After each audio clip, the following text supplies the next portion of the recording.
ટાંક પ્રિશા છે અને આજે આર્ટ ગેલેરીમાં આકૃતિ આર્ટ ગ્રુપ દ્વારા ઘણો મોટો કાર્યક્રમ થયેલો છે, જેમાં હું મારા સ્ટોન આર્ટ અને વુડન આર્ટ દેખાડું છું.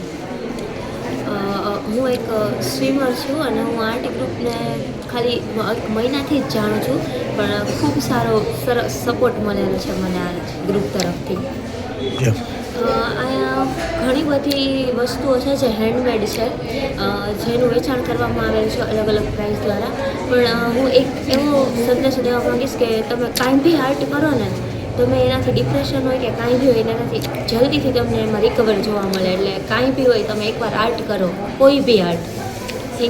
હાશ તો આર્ટ કરવાથી તમને એક તો મનની શાંતિ મળે, તમને એક સેટિસ્ફેક્શન મળે કે ભાઈ મેં કર્યું છે એમ શાંતિથી, એવી રીતે તમને તમારી પીસ મળે એમ, જેનાથી ડિપ્રેશનમાંથી નહીં ઘણું બહાર નીકળી શકે. એમાં ઘણો ફેરફાર જોવા મળે આપણને પોઝિટિવ રીતે.